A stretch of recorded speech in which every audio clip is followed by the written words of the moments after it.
یعنی کہ ہم کوئی بھی خوراک جو کھاتے ہیں اپنے منہ کی مدد سے اس کو ہم لے لیتے ہیں اور پھر اس کے بعد دانتوں کی مدد سے اس کو چباتے ہیں اور پھر گلے میں سے ہوتی ہوئی یعنی کہ ایسوفیگس میں سے گزرتی ہوئی ہمارے اسٹمک تک پہنچ جاتی ہے، جہاں پر جو ہے وہ ہضم ہوتی ہے، اور ہضم ہونے کے بعد یہ ہمارے خون کا حصہ بنتی ہے، اور حصہ بننے کے بعد خون میں شامل ہونے کے بعد یہ ہمارے سیلز تک پہنچ جاتی ہے، جس سے جو ہے وہ انرجی ملتی ہے۔ پھر اس کے بعد چوتھا پوائنٹ ہے ایکسکریشن یعنی کہ خارج ہونا۔ فالتو مادوں کے خراج یا ضائع کرنے کی صلاحیت کو ایکسکریشن کہتے ہیں۔ یہ تمام زندہ اشیاء کی خاصیت ہوتی ہے۔ جب بھی ہم کوئی چیز کھاتے ہیں یا سیل اگر کوئی چیز لیتا ہے تو ہر جو زندہ چیز ہے وہ کچھ نہ کچھ ضائع ضرور کرتی ہے۔ اس کے بعد پانچواں ہے نشو و نما بڑھنا یعنی کہ گروتھ۔ زندہ اشیاء مادہ ایک خاص مدت تک مخصوص رفتار سے اپنی جسامت میں بڑھتے ہیں، اسے نشو و نما یا گروتھ ہونا کہتے ہیں۔ آخری پوائنٹ ہے تولید یعنی کہ ریپروڈکشن۔ زندگی کے عمل کو جاری و ساری رکھنے کے لیے قدرت نے زیادہ اشیاء کو تولید یعنی ریپروڈکشن کی خصوصیت سے نوازا ہے۔ زندہ اشیاء اپنے طور پر یا دوسری زندہ اشیاء کے ساتھ مل کر اپنی جیسی مزید زندگی کو اشیاء بناتی ہیں، جنم دیتی ہیں، اس کو عمل تولید یعنی کہ ریپروڈکشن کہتے ہیں۔ اس ریپروڈکشن کے اندر کیا ہوتا ہے کہ دو جاندار چیزیں میل اور فیمیل، عورت اور مرد، دونوں مل کر جو ہے وہ ایک نئی زندگی کو جنم دیتے ہیں۔ اس عمل کو ریپروڈکشن کا عمل کہا جاتا ہے، جس سے ایک نئی چیز وجود میں آتی ہے، جس سے دنیا کا نظام چلتا ہے۔ نیکسٹ از سیل اسٹرکچر یعنی سیل کی ساخت۔ The protoplasm of the cell is composed of a centrally placed body, the nucleus, the cytoplasm or remainder of the protoplasm which surrounds the nucleus. Cell جو ہے وہ ایک چھوٹا سا ایک ذرہ ہوتا ہے، بالکل ریت کے ذرے کی مانند۔ یہ اس کے اندر کون سی آرگنیلیز موجود ہوتی ہیں؟ اس میں نیوکلس ہوتا ہے جو کہ سیل کا مرکزہ جس کو کہا جاتا ہے۔ اس کے اندر سائٹوپلازم موجود ہوتا ہے۔ سائٹوپلازم بالکل پانی کی طرح یعنی کہ ایک مائع حالت کے اندر موجود ہوتا ہے، اور اس کے ساتھ کچھ اس کے اندر پروٹوپلازم بھی ہوتا ہے۔ پروٹوپلازم جو ہے اس کو کلر لیس مٹیریل یعنی کہ سیل کو زندہ رہنے کے لیے ضرورت ہے لیکن اس کا کوئی اپنا رنگ نہیں ہوتا۔ سیل کا پروٹوپلازم سیل کے مرکزی نیوکلس اور سائٹوپلازم یا پروٹوپلازم کے باقی جنہوں نے مرکزی کو گھیرا ہوتا ہے سے مل کر بنا ہوا ہوتا ہے۔ اب یہ سیل کن سے مل کر بنا ہوتا ہے یا سیل کے کون کون سے حصے ہوتے ہیں یہ آگے دیکھتے ہیں۔ Different parts of the tissue cells, cell کے مختلف حصے۔ سیل ممبرین جس کو سیل کی جھلی بھی کہا جاتا ہے، ribosome, endoplasmic reticulum, Golgi apparatus, ground cytoplasm, centrosome, mitochondria, chromatin material, nuclear sap اور نیوکلر ممبرین۔ آخری تین حصے کون سے ہیں؟ کروماٹین، نیوکلر سیپ اور نیوکلر ممبرین، یہ مرکزے کے حصے ہیں۔ مرکزہ نیوکلس بھی ایک جھلی میں ہوتا ہے۔ A cell is a minute jelly-like mass of protoplasm containing a nucleus held together by a cell membrane. اس لائن میں اصل میں وہ یہ بتانا چاہ رہا ہے کہ جو سیل ہے وہ بہت ہی ایک چھوٹا سا ریت کے ذرے کی مانند ہوتا ہے۔ یہ کس سے مل کر بنا ہوتا ہے؟ اس کے اوپر ایک جھلی ہوتی ہے، پھر اس جھلی کے اندر ایک نیوکلس موجود ہوتا ہے جس کو ہم سیل کا مرکزہ کہتے ہیں۔ جھلی اور سیل کا مرکزہ دونوں کے درمیان میں ایک مائع پائی جاتی ہے جس کو ہم سائٹوپلازم یا پروٹوپلازم کا نام دیتے ہیں۔ اب یہاں پر آپ کو سمجھنے کے لیے میں ایک مثال دے رہی ہوں۔ جیسے ایک کمرہ ہوتا ہے اور کمرے کے اندر جو ہے وہ ایک چیزیں پڑی ہوتی ہیں، تو کمرے کی جو دیواریں ہیں وہ کیا ہیں؟ بالکل ایسے ہی ہیں جیسے سیل کی دیواریں ہوتی ہیں۔ تو کمرہ کیا ہے؟ وہ ایک سیل ہے، اور کمرے کی دیواریں کیا ہیں؟ وہ سیل ممبرین ہے، اور کمرے کے اندر اگر کوئی چیز رکھ دی جائے تو وہ کیا ہوگا؟ وہ سیل کا نیوکلس ہوگا۔ اور اس طرح اس چیز کے درمیان میں اور کمرے کی دیوار کے درمیان میں ہوا موجود ہوگی۔ اس ہوا کو یعنی کہ جو ہوا ہمیں محسوس ہو رہی ہے لیکن نہ ہم اس ہوا کو پکڑ سکتے ہیں نہ ہی ہم اسے جو ہے وہ دیکھ سکتے ہیں، تو وہ ہوا کیا ہے؟ وہ بالکل اسی طرح ہی ہے جیسے سیل کے اندر سائٹوپلازم موجود ہوتا ہے۔ In considering the structure of a cell, its component parts may usefully be related to its function. اس کے اندر جتنی بھی میں نے باتیں کی ہیں، یعنی کہ یہ جو اوپر ہم نے سیل کے مختلف حصے پڑھے ہیں، ان سب کمپوننٹس کو کا کوئی نہ کوئی سیل کے اندر کام ہوتا ہے، وہ کوئی نہ کوئی کام سر انجام دے رہے ہوتے ہیں. Cell possesses the qualities of living matter, including those of self-preservation and reproduction. Cell کے اندر زندہ رہنے کی صلاحیت جو ہے وہ ہوتی ہے. جو سیل زندہ رہتے ہیں وہی انسان کو زندہ رکھے ہوئے ہوتے ہیں، لیکن کچھ انسانی باڈی کے اندر ڈیڈ سیلز بھی ہوتے ہیں، ان کے اپنے فنکشنز ہوتے ہیں. مثال کے طور پہ ہماری ایڑیوں کے اندر جو سیل موجود ہیں وہ ڈیڈ سیلز ہیں. جو زندہ سیل ہوتے ہیں وہ اپنی حفاظت بھی خود کر سکتے ہیں اور وہ نظامی تولید کی صلاحیت بھی رکھتے ہیں. اب دیکھ لیتے ہیں سیل کا سٹرکچر اصل میں دیکھنے میں کیسا ہوتا ہے. اگر آپ تصویر کو غور سے دیکھیں تو آپ کو باہر والی سائڈ پر براؤن کلر کی ایک لائن نظر آ رہی ہے جس کے ساتھ لکھا ہوا ہے پلازما ممبرین. آپ اس کو پلازما ممبرین کا نام بھی دے سکتے ہیں اور اس کو سیل ممبرین بھی کہا جاتا ہے. اس کے بعد اگر آپ درمیان میں دیکھیں تو ایک بلو کلر کے اندر جو ہے وہ گول سا دائرہ نظر آ رہا ہے، اس کو کہتے ہیں نیوکلس. اور نیوکلس کے اندر اگر ایک گہرے کلر کا پرپل کلر کا دیکھیں تو وہ ہوتا ہے نیوکلولس. تو اس طرح نیوکلس کی دیوار اور نیوکلولس کے درمیان میں ایک مٹیریل پڑا ہوتا ہے جس کو کروماٹین مٹیریل کا نام دیا جاتا ہے. تو اس طرح ابھی تک میں نے 2 آرگنیلیز آپ کو بتائی ہیں. ایک میں نے سیل ممبرین بتائی ہے جو کہ باہر والی سائڈ ہے، یعنی کہ وہ کمرے کی ایک دیوار ہے، اور اس کے بعد میں نے اس کی اندر پڑی ہوئی ایک آرگنیلی بتائی ہے جو کہ میں نے کہا ہے نیوکلس ہے. جیسے ہی میں آرگنیلیز کے نام لوں گی آپ نے بھی ایسے ہی آرگنیلیز کے نام یاد رکھنے ہیں، کیونکہ اس طرح آپ کو سمجھنے میں آسانی ہوگی. سب سے پہلے ہم سیل کے اندر داخل ہوئے باہر سے تو ہمیں سب سے پہلے جو چیز نظر آئی وہ ہے سیل ممبرین یعنی پلازما ممبرین. اس کے بعد ہمیں نظر آیا نیوکلس، اور نیوکلس کے اندر اگر داخل ہوئے تو ہمیں کروماٹین مٹیریل اور نیوکلولس نظر آیا. جیسے ہی آپ نیوکلس کے باہر چلتے ہیں، یعنی کہ نیوکلس سے تھوڑا سا باہر کے رستے پر چلتے ہیں، تو آپ کو رف اینڈوپلازمک ریٹیکولم نظر آئے گی. رف اینڈوپلازمک ریٹیکولم کے اوپر سرخ رنگ کے چھوٹے چھوٹے موتی نظر آ رہے ہیں.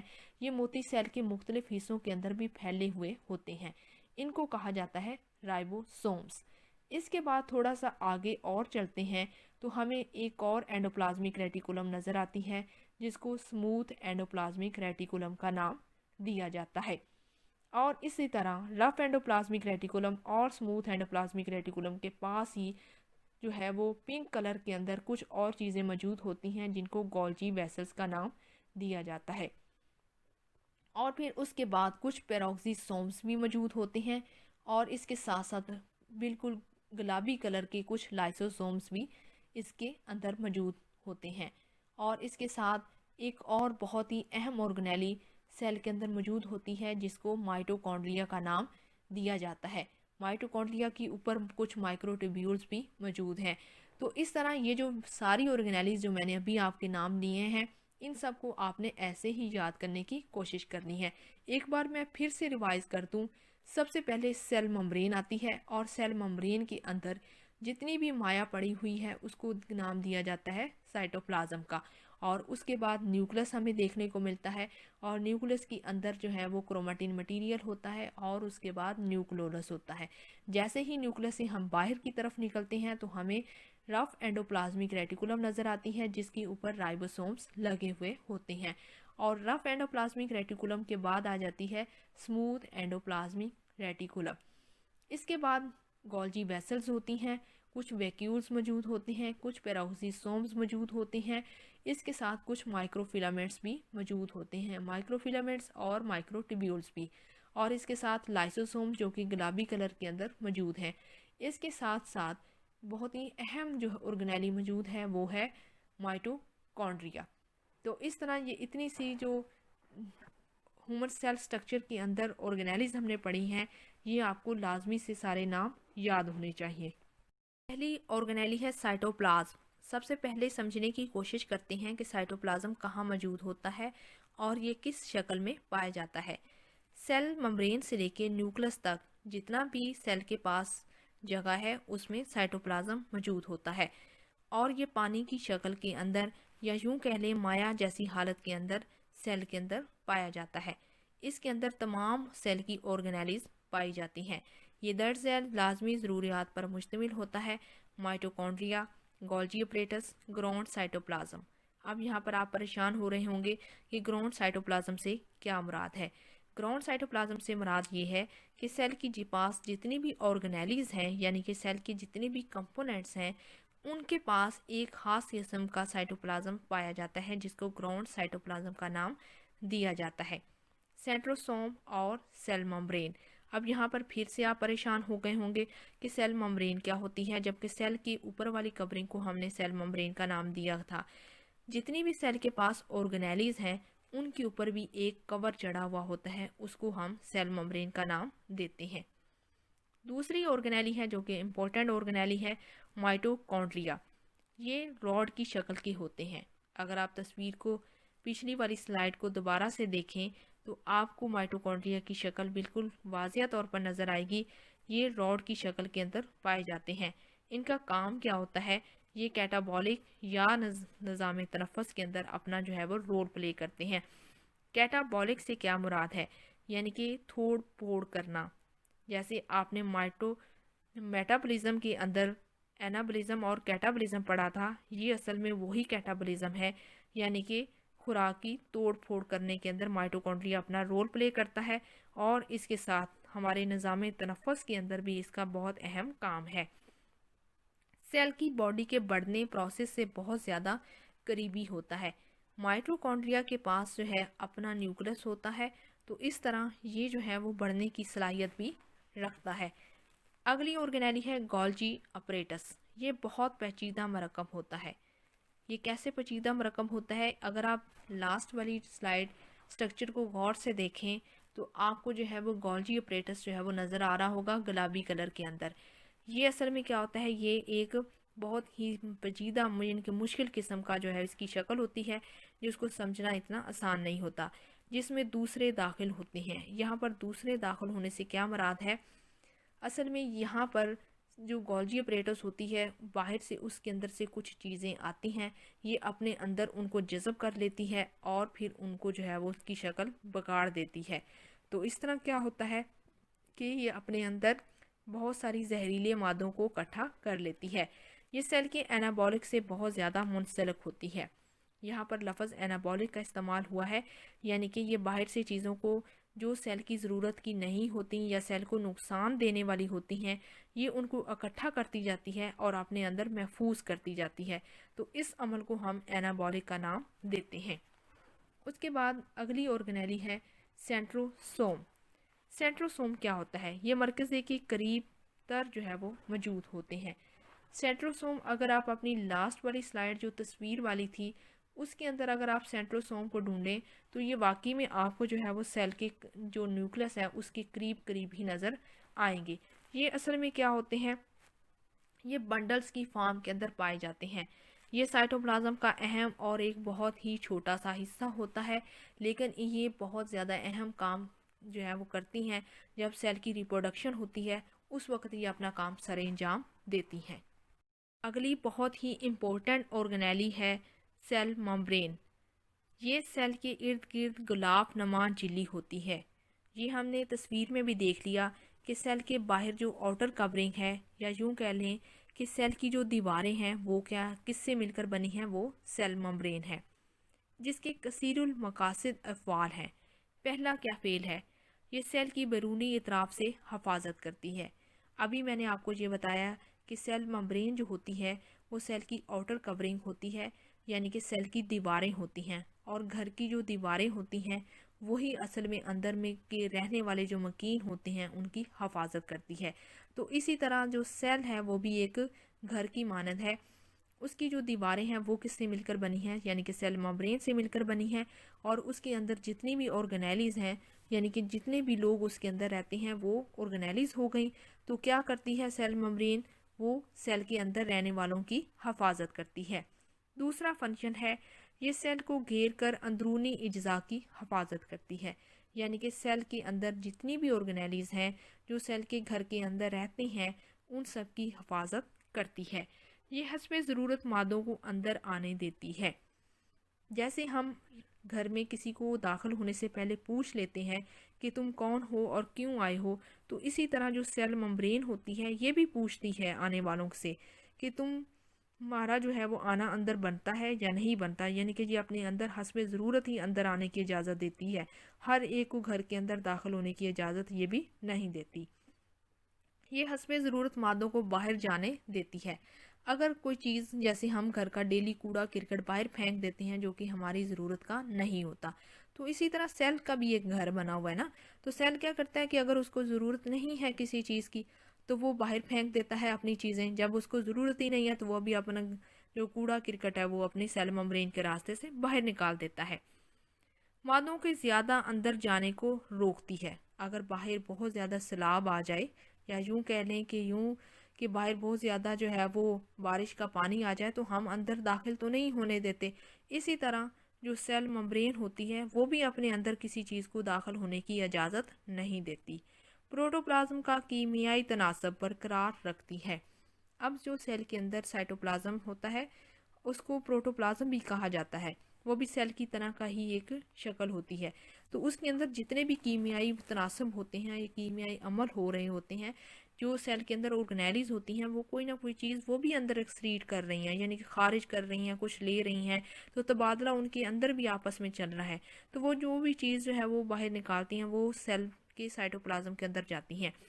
تو سیل ممبرین کا کیا کام ہوتا ہے کہ اگر زیادہ چیزیں اندر ہو جائیں تو وہ باہر نکال کے مناسب جو ہے وہ ایک جیسی برابری ان کے اندر کر دیتی ہے۔ اب ہم اس کی تصویر کو دیکھ لیتے ہیں، سیل ممبرین کا سٹرکچر سمجھنے کی کوشش کرتے ہیں کہ سیل ممبرین کا سٹرکچر جو ہے وہ کیسا ہوتا ہے۔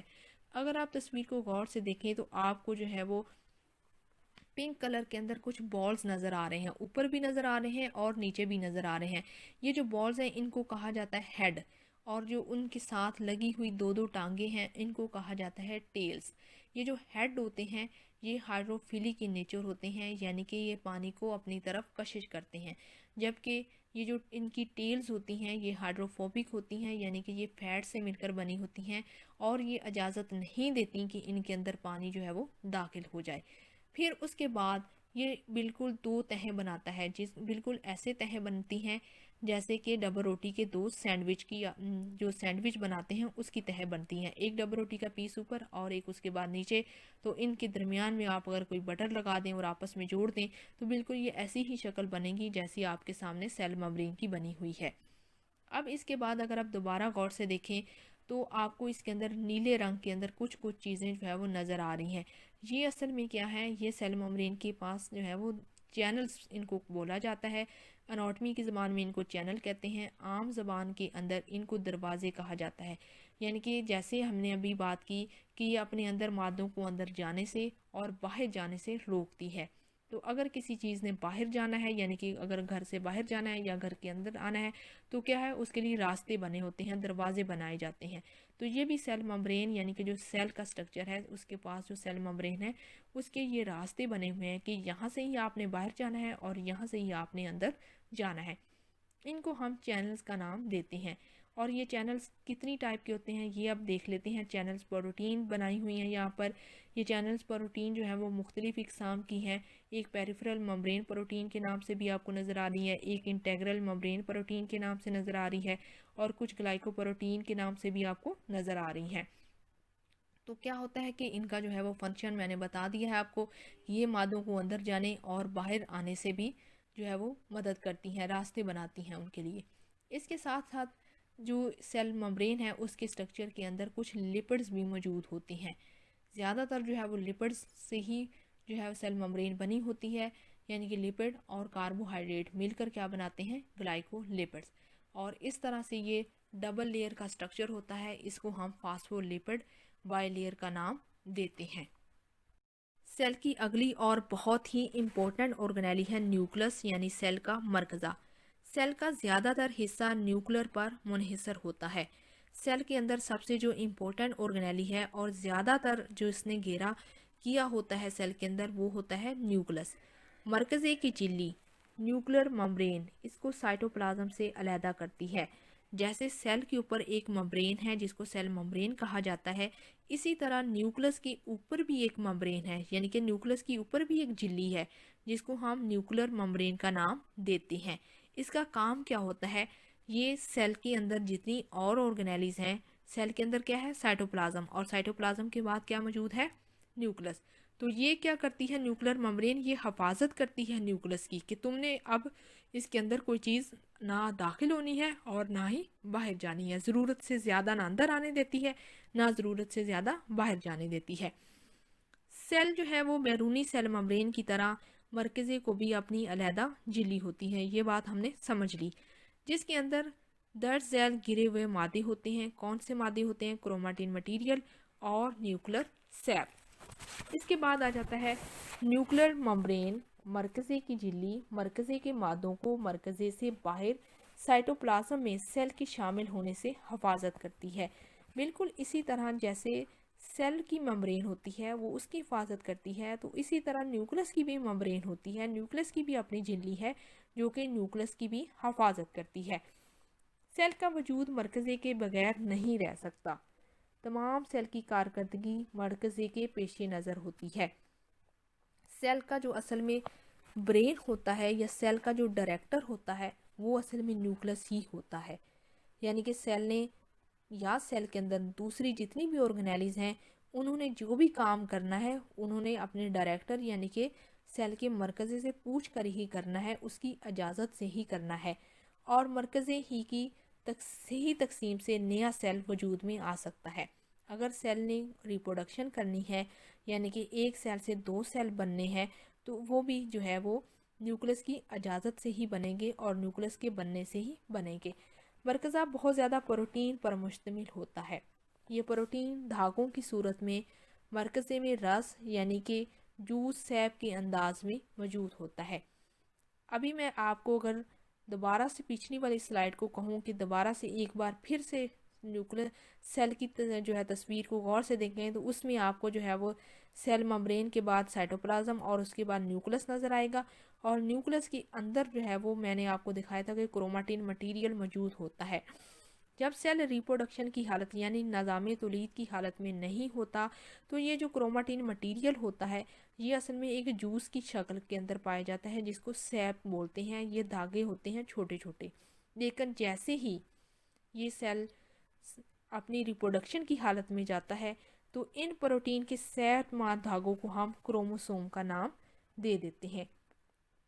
اب یہ بات کلیئر ہو گئی کہ جب سیل نظام تولید کی حالت میں نہیں ہوتا تو یہ جو جوس ہوتا ہے اس کو ہم کروماٹین مٹیریل کا نام دیتے ہیں، جس کے اندر چھوٹے چھوٹے دھاگے ہوتے ہیں اور اس کی کوئی خاص شکل نہیں ہوتی، لیکن جیسے ہی سیل جو ہے وہ اپنی نظام تولید کی حالت کے اندر آتا ہے تو یہ کروموسومز میں تبدیل ہو جاتے ہیں اور ان کی ایک خاص شکل ہوتی ہے۔ یہ روزانہ کی کارکردگی کے ذمہ دار ہوتے ہیں، جو ہم روزانہ کام کرتے ہیں یا سیل کو جو کام کرنے کے لیے دیا جاتا ہے وہ سب کے سب سیل کے اندر جو موجود نیوکلس ہوتا ہے اس کے حکم سے ہو رہا ہوتا ہے، اور ان کو پیچھے سے کروموسوم جو ہے وہ سبق دے رہے ہوتے ہیں۔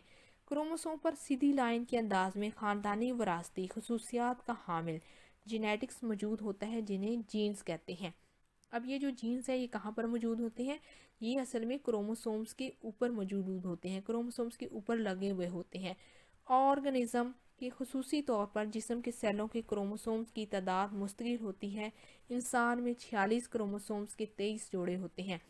انسان جو ہوتا ہے اس کے اندر 46 کروموسومز موجود ہوتے ہیں، یعنی کہ 23 جوڑے جو ہیں وہ انسان کے اندر پائے جاتے ہیں۔